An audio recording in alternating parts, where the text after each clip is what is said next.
Hello, everyone. Welcome to Conversations with Sekani, a podcast for people in their 20s who are trying to figure out life and not get lost along the way. Today's guest is Ryan Penley, author, speaker, and recovery advocate who has turned his darkest years into a message of hope for others.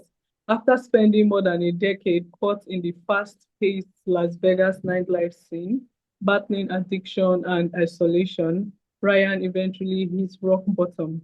But instead of letting it destroy him, he chose to rebuild his life. Today is 6 years sober and author of Manup, Sober Up, and the founder of My Rock Bottom Recovery, a platform helping people reclaim their lives and find purpose after addiction. Ryan now uses his story to remind others that no matter how far someone has fallen, a comeback is always possible. Ryan, welcome to Conversations with Sekani. It's a pleasure to have you here. Yeah, I'm excited to have this conversation. I think it's a blessing that we get to, and I hope this helps as many people as possible. Yeah, thank you. And I want us to start from the beginning, right? Life in, Las Vegas nightlife scene, right? So you spent over a decade working in Las Vegas nightlife. So what was that world like, and how did it shape your life at a time? So it wasn't instantaneous, meaning it didn't happen right away. I had many years uh, of good life there, right? I was making good money. I was traveling. It wasn't all just drugs and partying. There was a lot of good parts, but you see, that's how it sneaks up on you. It's like the frog in a boiling pot. Have you heard that story? Like if you throw a frog into boiling water, it jumps out. But if you put a frog up and you just turn the temperature up just a little bit by little bit before you know it, it doesn't jump out and the water is boiling and it's in trouble. And that's what happened.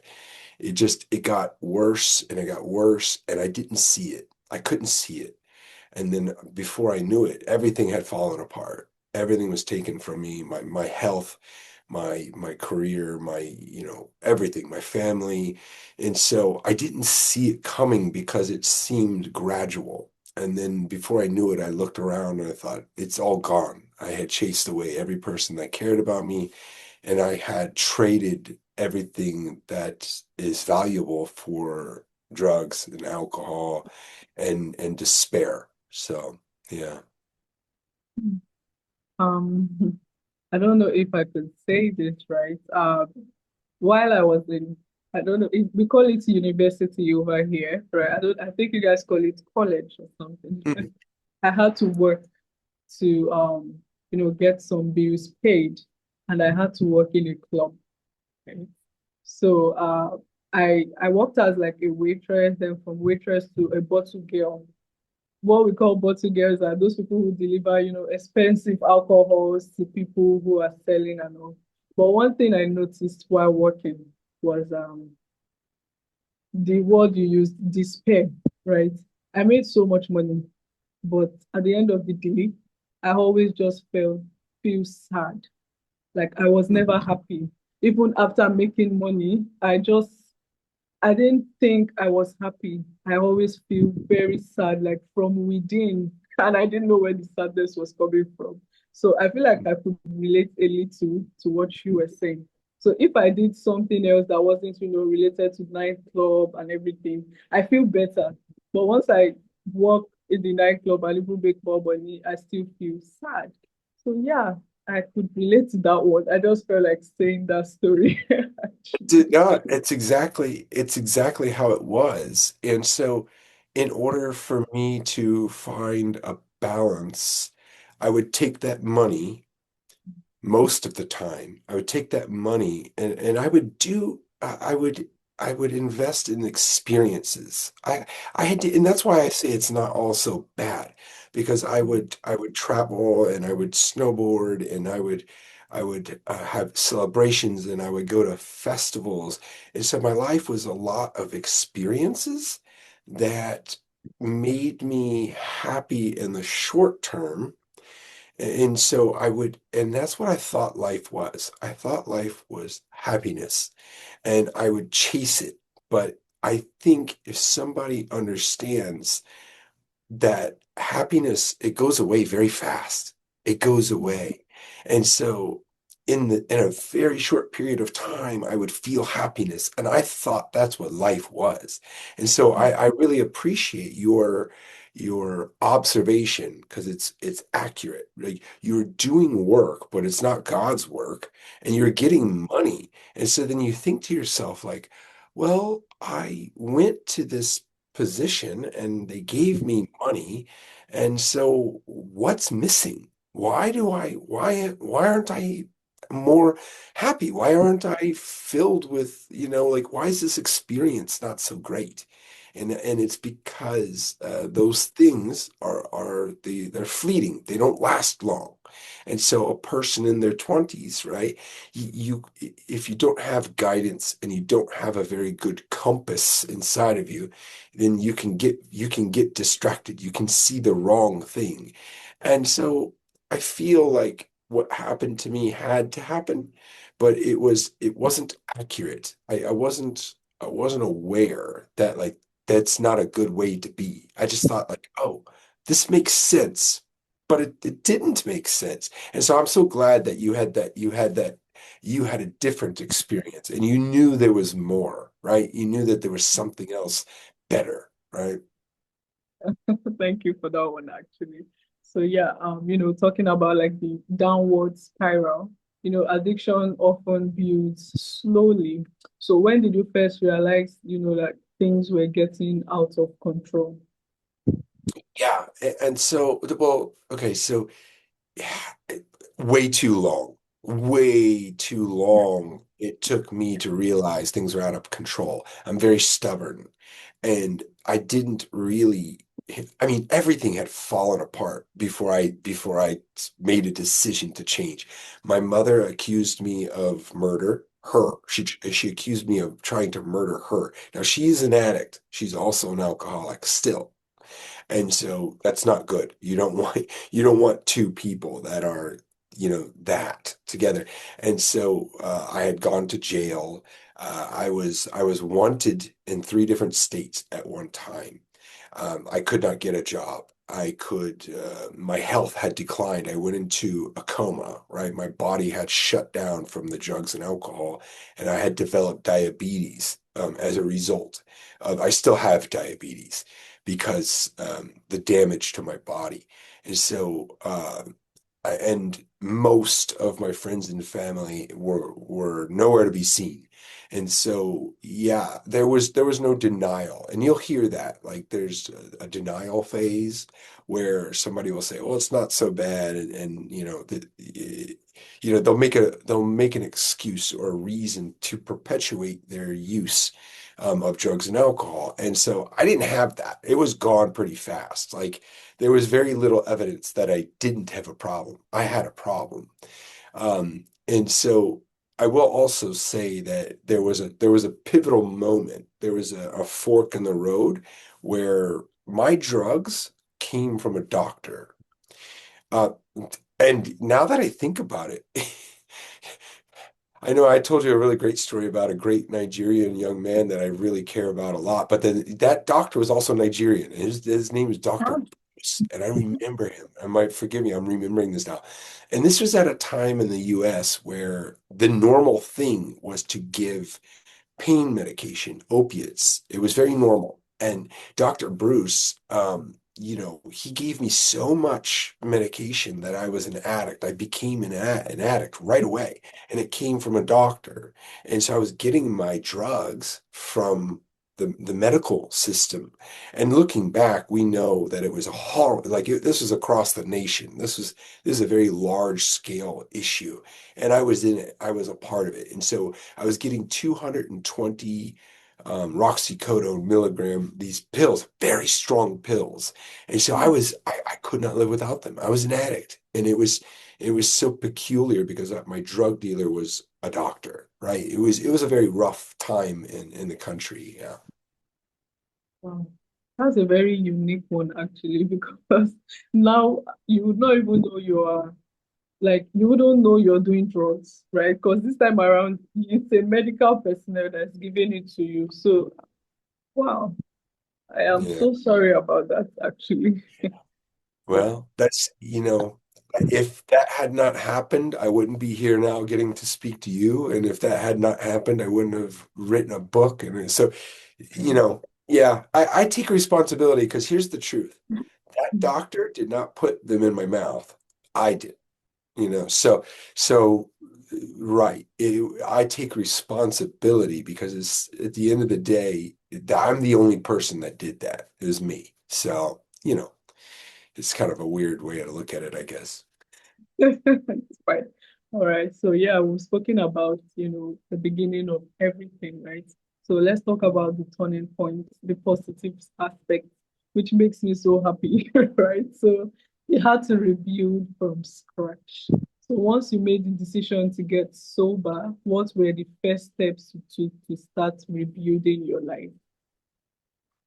Uh, well, one was accountability. I had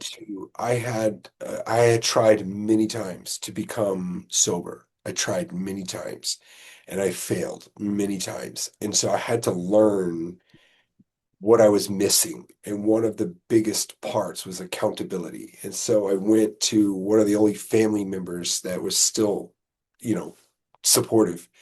And I had a plan. And so when I added accountability to that plan, things started to change. I started getting traction in recovery.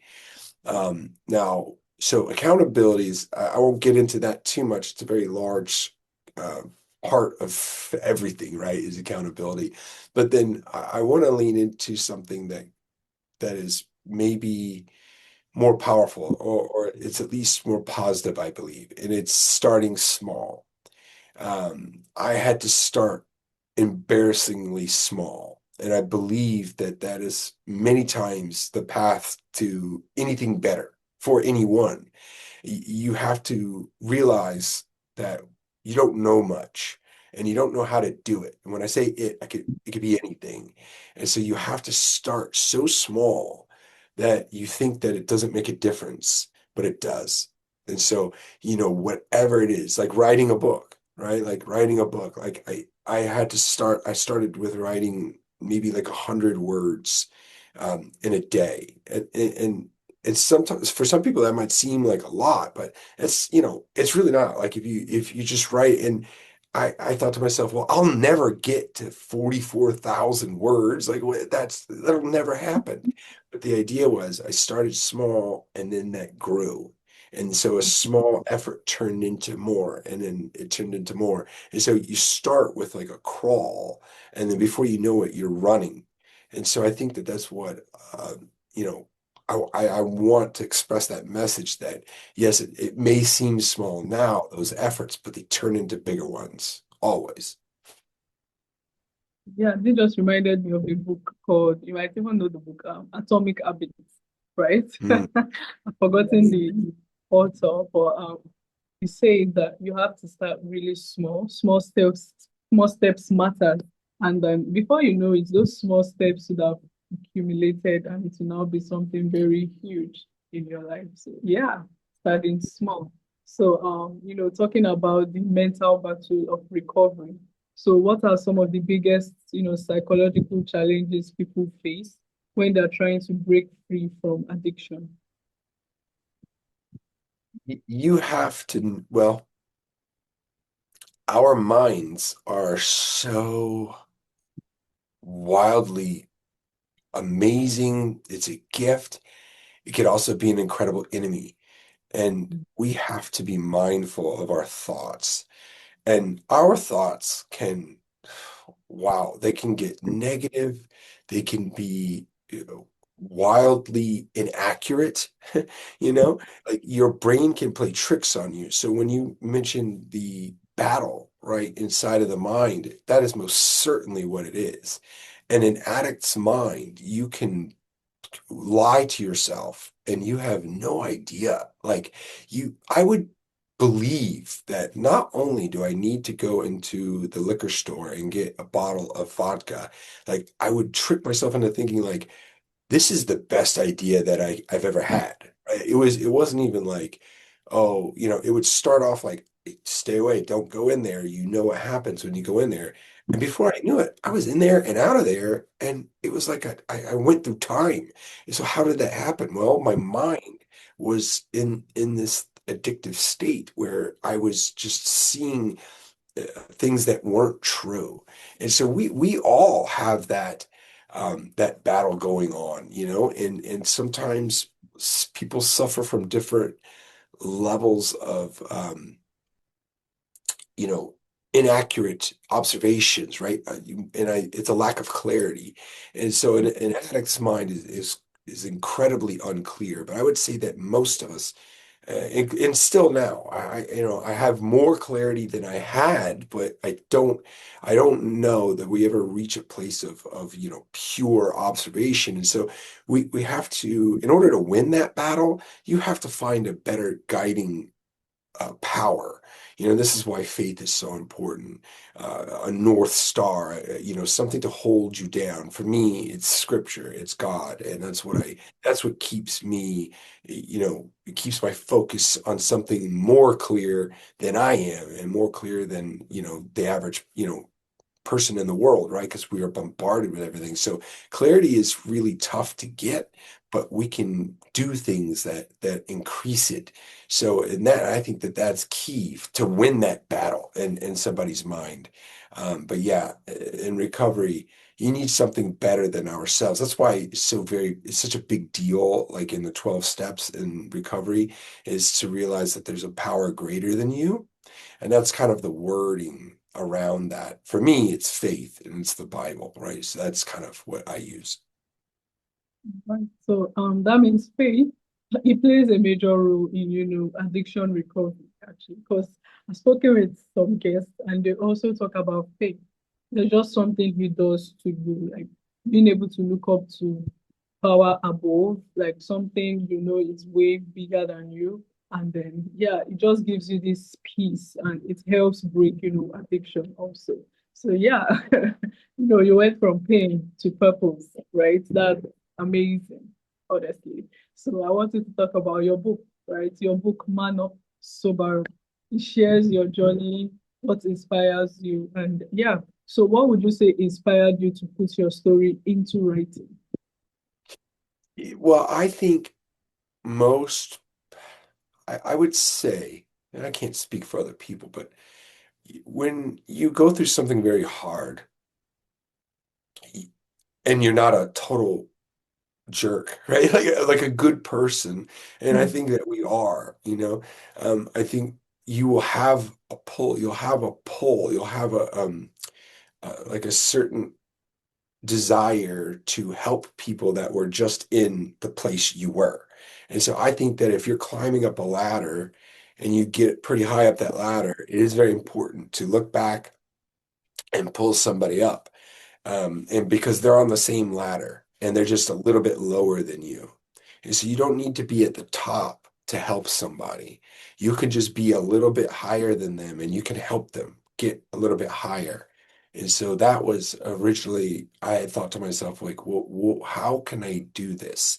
And then I also realized that, because I started kind of I thought going into the work of working with people one-on-one, I thought that was my calling. Um, and then I found myself wanting more. Like I wanted to have a bigger reach.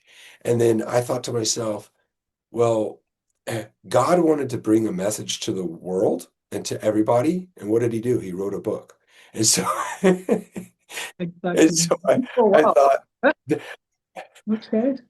I thought like, okay, there's a pattern here, right? There's the people that want to get a message out.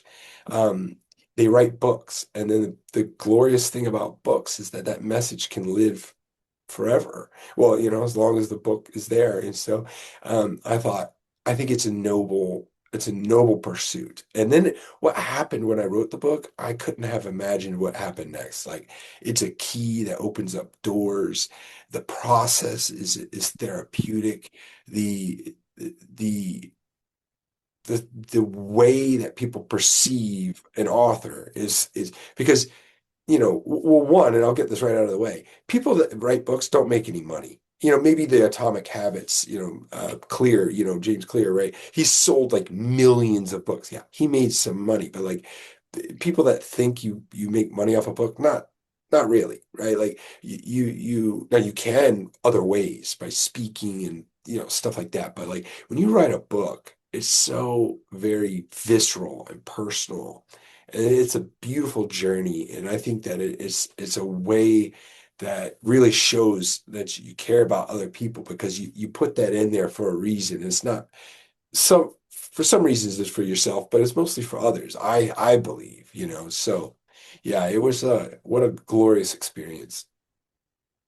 Well, I never I never looked at the Bible the way you just said it, right? It's like God wanted to pass a message and he wrote a book. Wow, this is the first time I'm seeing it that way, actually. And Right, it's quite funny.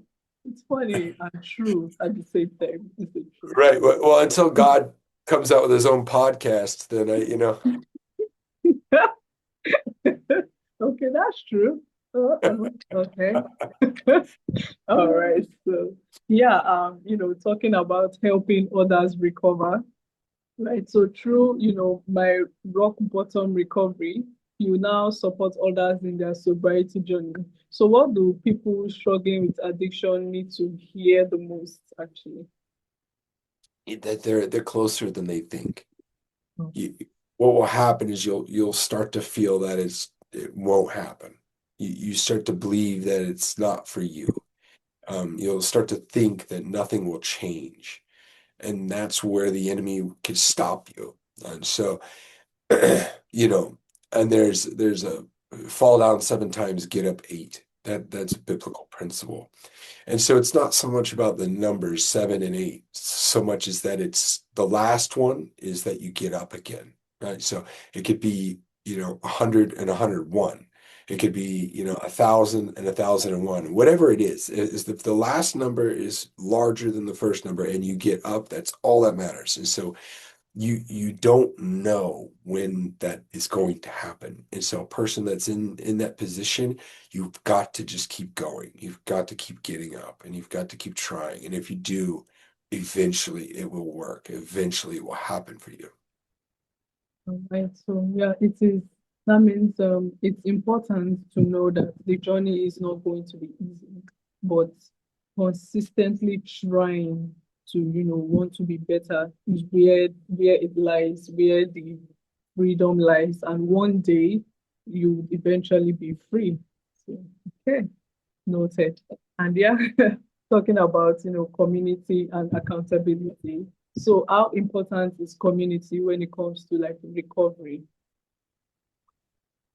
Well, my experience may be different than most. When I say most, um, AA and community is imperative for a lot of people who find success in recovery.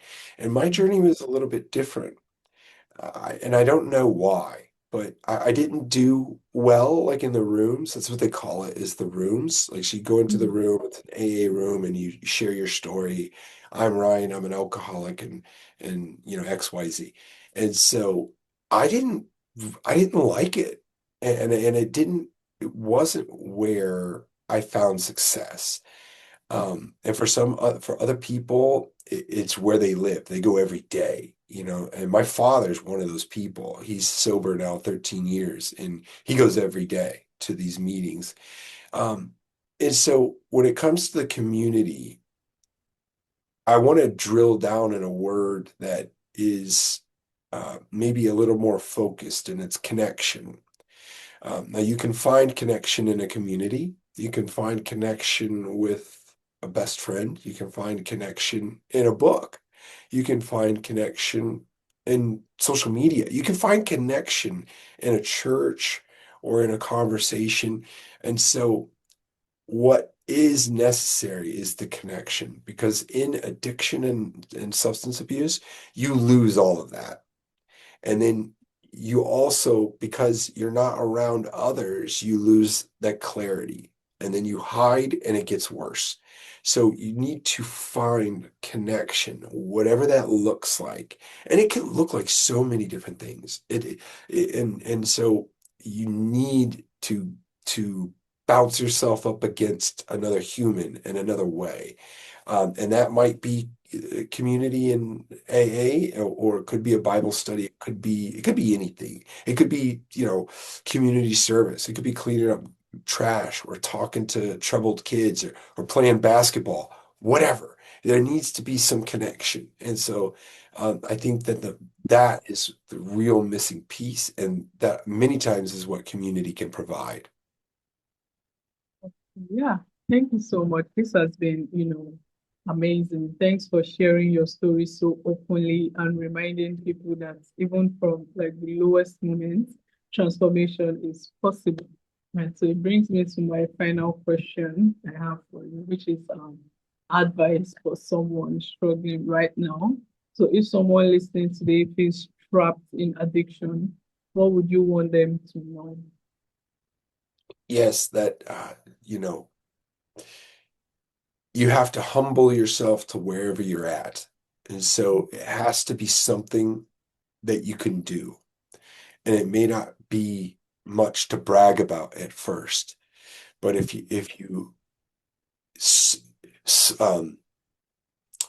perpetual incremental progress is unstoppable. And it's a fancy way to say is if you just get a little bit better every single day, then you cannot be stopped. And so I had originally started one of my lower goals in life, like alcohol, was 15 minutes. Don't drink for 15 minutes. I mean, that's a very small window of time. And that's where I had to humble myself to find some success. And when I thought about it in days or years, I couldn't get it done. And so somebody that's there, there's my advice: shrink whatever your goal is to what you can do and start there. Just start where you are and where you're at, and the success will come if you just begin humble enough, right? It'll stack on top of each other. Yeah, thank you so much, Ryan. This has been amazing. And this brings us to the final segment. It's called the rapid fire segment. So yeah, if you're ready, Yeah. I'll like start now. So starting now, recovery means Wait, hold on a second. Yeah, I messed this up the other day, right? It's rapid fire, and then I started doing it wrong. So what do you just say a phrase and I say the first yeah, word that comes to mind? Is it yeah, just one word? I say a phrase and then you complete it, but rapidly, Oh, of course. oh, I complete the phrase. Got it. Okay, so all right. I don't know why I messed this up. All right. Right. All right. So starting All right. now, Yeah. recovery means Belief, okay. Rock bottom taught you. the comeback, Okay. Strength looks like humility, sobriety gave me. everything, The hardest part of recovery is belief. okay, and people should remember. You're closer than you think. Okay, and finally, a comeback is The greatest story ever told. all right. You did amazing. You did amazing. All right. So yeah, where can listeners get to know more about you and what you do? Yeah, you could put my name in Chat GPT. You can, and it'll give you some things, ryanpenley.org, right? So www.ryanpenley.org. That's kind of the mother site there. My Rock Bottom Recovery on Facebook. Got a page there, a lot of resources.